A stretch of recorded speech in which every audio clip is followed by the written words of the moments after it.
CTV News with Carlyle Fiset. Good evening. Thanks for joining us. We begin tonight with a pair of environmental warnings for our region. Wildfire smoke is adding on to the already intense temperatures we endured through the weekend. With more on the conditions and the risks they bring, here's Jerry DeWan. A smoky haze sits over downtown London. For the second time this summer, Environment Canada has issued a special air quality statement due to wildfire smoke. But there's another factor in play. A particularly concerning time because there is a heat warning in addition to the poor air quality that we're experiencing. Special air quality statements are issued when the Air Quality Health Index has the potential to reach the high-risk category. That was the case through the afternoon, but the index is expected to moderate through the evening and into Tuesday. The heat warning we're currently under is expected to last until Thursday, with daytime temperatures at or above 30 degrees Celsius. The two issues combined have health officials emphasizing safeguards. Making sure that you're aware to spend less time outdoors with strenuous activity.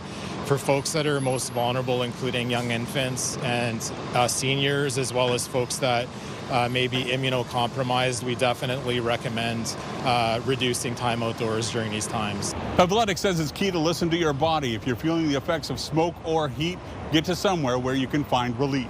Be aware of the symptoms, a little bit short of breath, some minor nose, throat irritation are some minor symptoms. The more significant symptoms would be significant respiratory distress. Wildfire season for Ontario and Manitoba extends into October, so there continues to be the chance that more smoke could be heading our way this summer. Jerry DeWan, CTV News. An intersection with an increasingly dangerous reputation in Old South might prompt a citywide review of London's crossing guard policies. Daryl Newcomb has more on today's discussions at City Hall.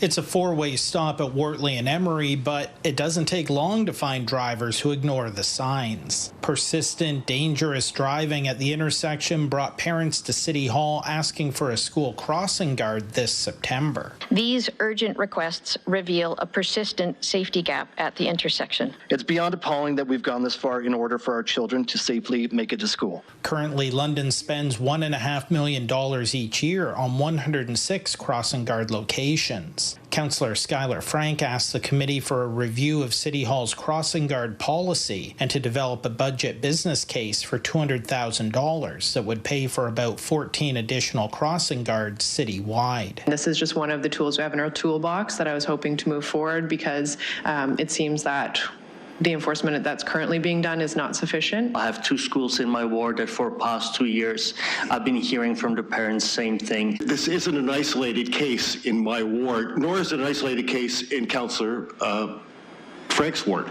This is happening all over the city. According to city staff, the intersection of Emery and Wortley was recently evaluated for the potential of having a crossing guard, but did not meet the current criteria, which includes things like pedestrian and vehicle traffic levels. There is some flexibility in choosing what standards and metrics we're using and where we want to put crossing guards. I do think that this is something that should be regularly reviewed. As Councillor Frank indicated, we can go above the provincial minimums if we deem it necessary. The committee unanimously recommended developing a budget business case for future consideration and to review the criteria for locating crossing guards in consultation with local school boards and private schools. But no decision will be made in time for the return to school in Old South. I'm ultimately disappointed that we didn't receive the relief that we're looking for ourselves, our peace of mind, and for our children come September. Council will make a final decision July 22nd. Daryl Newcomb, CTV News. A transport trucker ended up in a ditch yesterday, closing down a stretch of the 402 westbound lanes. OPP say they shut down the highway just west of Strathroy, which caused a substantial traffic backup.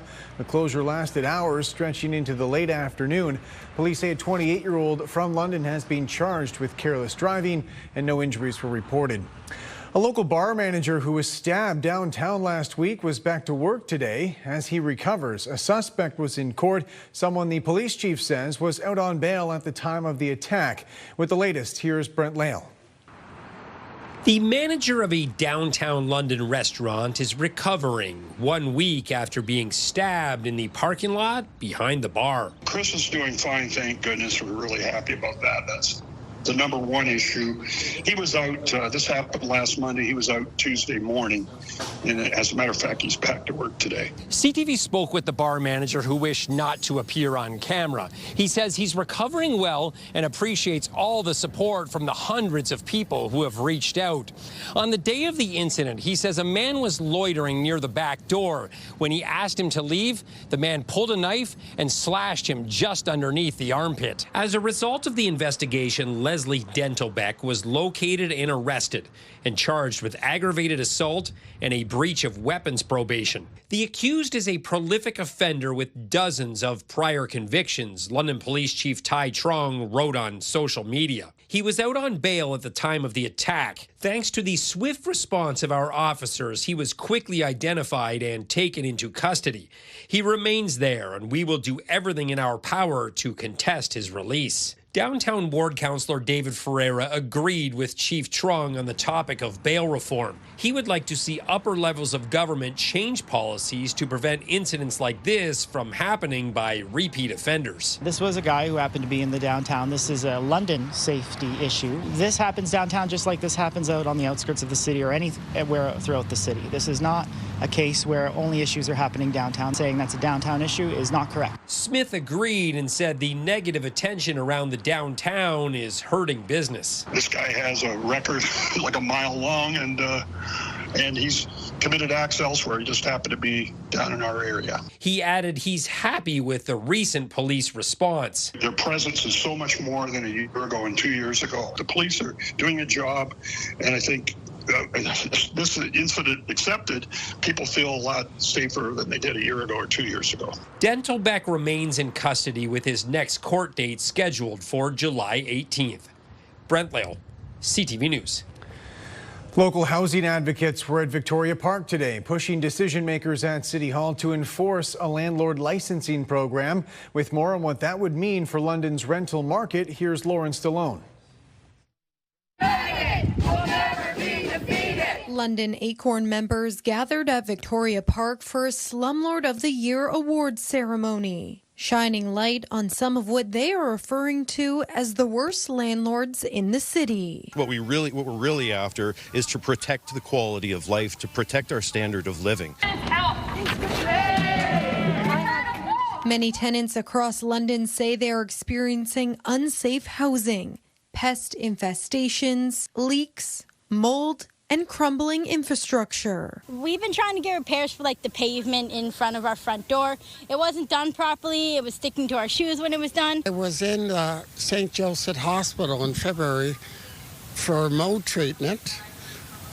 The mold in the building made me sick. We have uncontrollable pests in our unit that they keep on spraying for, but they don't spray the whole unit, so they keep coming back. Kenda Young says she has been exposed to unsafe living conditions for over 2 years. When you're on a fixed income, you can only do so much. She says she has tried to vocalize her concerns to her landlord, but nothing gets done. I'm just really hoping that maybe the city will start to learn that these things are going on, and these are people's homes. Advocates are calling on the City of London to implement a proactive landlord licensing and inspection program that covers all rental properties. They say programs like Toronto's Rent Safe would protect tenants after filing a complaint. You need a license to run a business. You need a license to drive a car. You need a license to own a cat. And those are all very reasonable things.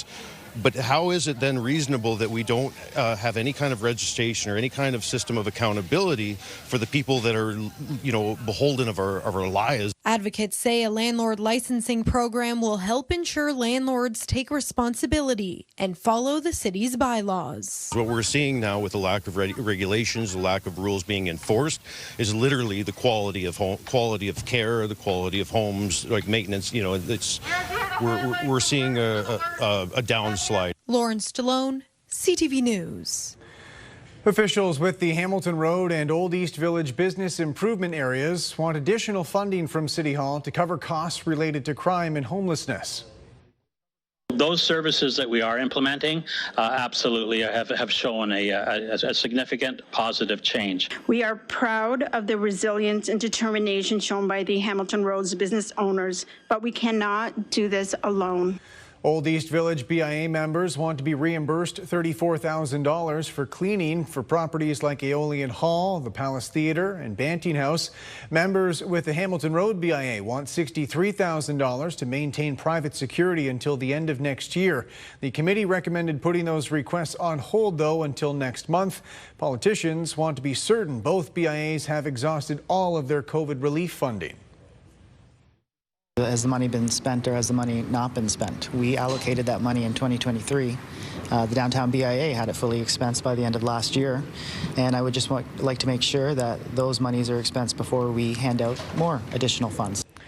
A CTV News investigation is shedding light on a form of car theft where thieves don't actually touch the vehicle they're trying to steal. John Woodward has more on what's possible if they get their hands on a vehicle's identification number. Luxury vehicles usually fly off the lot in this Oakville car dealership. So to get into a car like this. But when the dealer Doug, who's asked us not to use his last name, tried to lease a Mercedes G-Squared like this one, he had a problem with the province's auto registry. Well, we go there, go to put it in transfer, they say, sorry, this car doesn't belong to you. That's what. Meanwhile, it's been sitting in our showroom, or in the back at least. It's been sitting here for quite a while.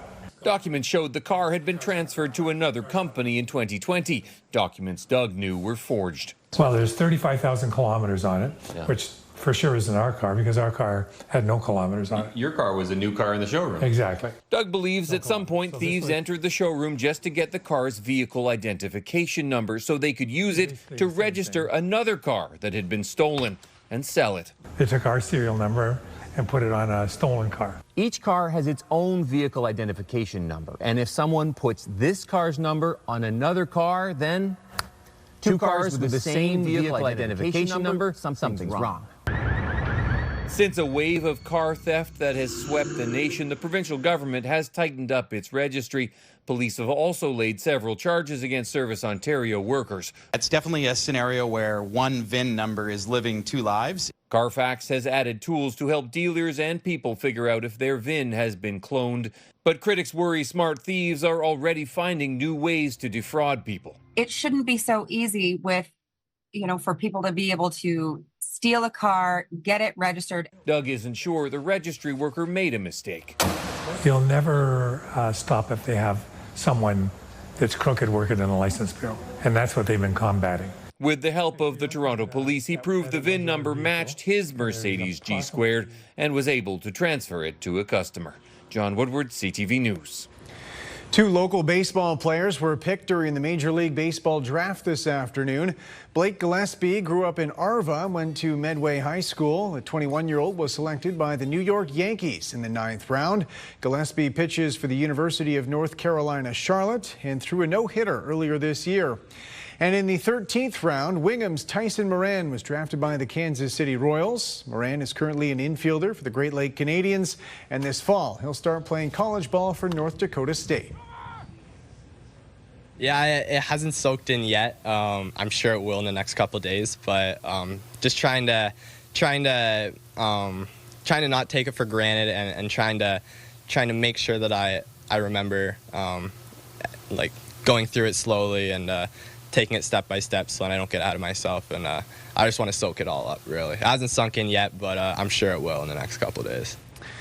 The Pride London Festival is underway with events all week leading up to the annual parade this weekend. This past weekend in Sarnia, though, local organizers put together their first Pride parade in more than 2 decades. Happy Pride! Yesterday's event was organized by Queer Joy Canada, holding the parade in Canatara Park. Dozens of Lambton Kent Middlesex School Board members took part as well. Organizers say they hope this is the start of more annual Pride parades in Sarnia going forward, eventually bringing it back to the community's downtown. Everyone has ideas as to how to make this bigger and better and to be able to help more in the future as we figure out our footing with all of it. And we are absolutely going to be closing down those streets in the future. And that is going to be the next goal. Later on CTV News, the Leamington Lifeguards called into action on their day off. Their rescue operation for someone stranded on the lake.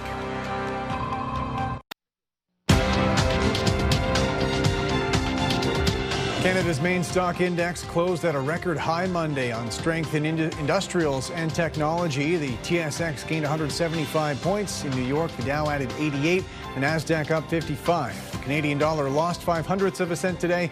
On commodity markets, gold fell almost $5 an ounce, and oil lost about $1.50 a barrel. The American president sent a message to his Russian counterpart today, threatening significant tariffs unless the war on Ukraine is resolved within the next 50 days. Donald Trump also says he's made a deal to sell weapons to Ukraine through NATO.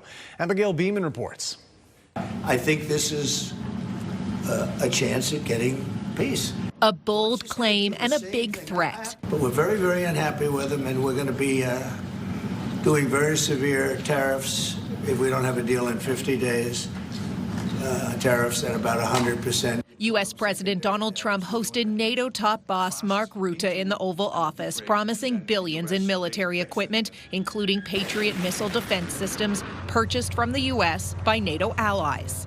Germany, massively, but also Finland and Denmark and Sweden and Norway, the United Kingdom, the Netherlands, Canada.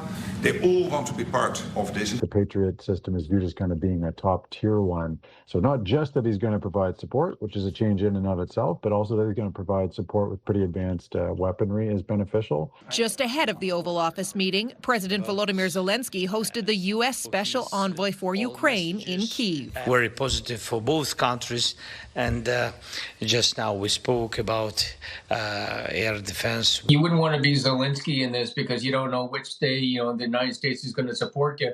But it's a good news story for helping them thwart the advance. In terms of sanctions, Russia has already been hit hard and U.S.-Russia trade is way down. But experts say secondary tariffs on other Russian buyers would make a difference. When you see the largest importers of China and India being pummeled, that's where it's really going to hit Russia. Separately, there is a U.S. Senate bill that looks at imposing 500% secondary tariffs on Russia. Trump said today that may not be necessary. Abigail Beeman, CTV News, Ottawa. Prime Minister Mark Carney has disclosed a fuller picture of his financial assets to the Ethics Commissioner. He says he's also set up ethics screens to prevent preferential treatment for companies he once worked for. With more on today's revelations, here's Judy Trinh. There is a cornucopia of conflicts of interest in these investments. The Conservative leader is raising concerns about the Prime Minister's business dealings in his past life. Before entering politics, Mark Carney sat on the boards of Brookfield Asset Management and Stripe, a credit card software company. He has millions of dollars of assets in the two companies, which he put in a blind trust. I comply with my responsibilities. I comply with the rules well in advance. New disclosures filed by Carney to the Ethics Commissioner revealed that Brookfield and Stripe own or control more than 100 other corporations, including clean energy businesses and real estate. The list of potential conflicts goes on and on. How can he possibly be involved in developing a budget when all the tax policies could impact on his investments directly or indirectly? The Commissioner's office says the Prime Minister's Chief of Staff, Marc-André Blanchard, and Privy Council Clerk, Michael Sabia, will be in charge of screening Carney's government decisions, which Carney says will prevent him from giving preferential treatment to any of the companies while he exercises his official powers and duties. As long as they're invested in businesses while they're in public office, their investments will taint every decision and cause them to make decisions in their own interests, even if they claim not to be doing that. Conservative leader Pierre Poilievre says the only way to ensure that the Prime Minister won't breach his ethical guidelines is for Mark Carney to sell all his assets, then hand over control of the funds to a trustee to invest. Judy Trinh, CTV News, Ottawa. A heat warning and a special air quality statement in effect for your Tuesday. Warm conditions overnight. Thank you to Jet Baxter for sending this photo in. This is Bandita. Bandita has made an appearance as our dog of the day before, but this is such a great one. Had to share it. Stop to smell those daisies. Hazy conditions first thing in the morning. Lots of sunshine. Temperature 18 to 19 degrees. A hot one on the way for your Tuesday. I'll have all your local forecast details next. And Julie's on the desk with me now. You can see from the map just over your shoulder there. There's a lot going on when it comes to the conditions right now, heat and smoke combining. Yeah, we are seeing poor air quality conditions in parts of the region. Of course, if you are someone who suffers with breathing issues, elderly, the young, most at high risk. So conditions across our region today deteriorating in terms of our air quality through the afternoon. We have a widespread heat warning. It's hot out there. Temperatures across the area today anywhere from 28 to 30 degrees. Our low temperature 20. So we don't see much relief at night. Normally 26 and 15. Overnight in London, 18 degrees.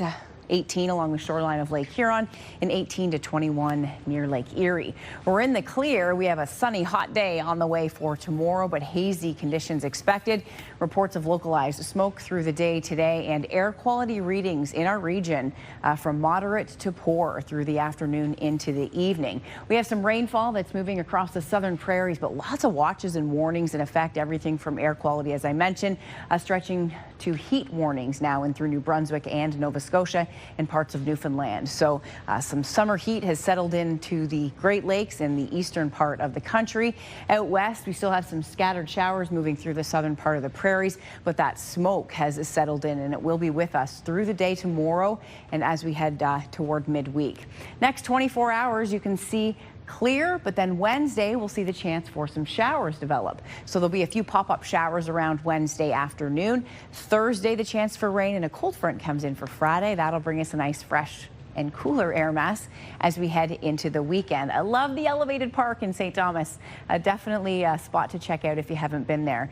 Mainly sunny, hazy conditions, 31, feeling like 37 Tuesday afternoon. Our East Park forecast for your Wednesday, a 40% chance of a pop-up shower, but we should remain fairly dry through the better part of the day. And then a little bit more in the way of widespread rain on Thursday. That front will slip through and the temperature will drop down. Mix of sun and cloud on Friday. So the front looks to come through Friday morning. So by the time you get up, you will notice the air starting to dry out, those dew points dropping off. On Saturday, a mix of sun and cloud, chance of nighttime rain, a few showers on Sunday, and back into a mix of sun and cloud on Monday. Midwestern Ontario, a lazy, hazy day for you tomorrow. Lots of sunshine. It's going to be hot and humid. If you are a morning walker or runner, best to do it as early as you can because even first thing in the morning, it'll still feel like the low 30s. Showers in the forecast, chance on Wednesday, although they look very isolated. And then Thursday, chance for a bit more in the way of widespread rain. Cooling down on Friday to 23 and then 25 on Saturday. In and out of the chance of light showers Saturday into Sunday with daytime highs from 25 to 27. Not a bad looking forecast. The comfort levels are going to be much more tolerable as we head into the weekend. If you suffer from the heat and humidity, looking much better for the weekend. So lots of sunshine, hazy conditions, and smoke will be an issue through the day tomorrow, but as we head toward the weekend, improving conditions. Back to you. Thanks, Julie. A new study on Canadian obesity suggests the pandemic led to an increase in weight gain rates, particularly among young adults. As John Venevalley-Rao reports, those rates seem to be rising faster than they have in the previous decade. During COVID, as lockdowns took hold, this was Ontario's premier offering up his famous cheesecake recipe at a time when plenty of people were turning to comfort foods to help them get through the stresses of the pandemic. Stay safe, stay healthy. But the pandemic's disruptions to daily life appear to have taken a serious toll on waistlines, with obesity rates growing faster than they had in the previous decade. It's an entire societal issue that we need to take a look at and think about what that impact of the pandemic has been for everybody. The study, led by researchers at McMaster, analyzed data over 15 years from nearly 750,000 adults and was based on the body mass index. It found obesity rates went from 25% in 2009 to nearly 33% by 2023.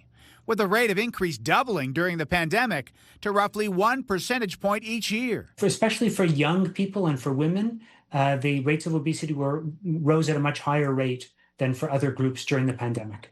Obesity can bring with it a higher risk of serious health issues, such as type 2 diabetes and certain kinds of cancer. It's not certain exactly why the rates increased. At the time, schools, gyms, and workplaces closed. Everybody has to have Chips Ahoy. And people did spend a lot more time at home, near to their kitchen. Why would people have more of an intake? Maybe because of the isolation, maybe because of depression. So all these challenges could have led to greater amounts of calories going in. The study authors suggest the stress of job loss or added responsibilities for caregiving may have also played a role, and they think it's something that deserves more research. John Vanavalley-Rouse, CTV News, Toronto.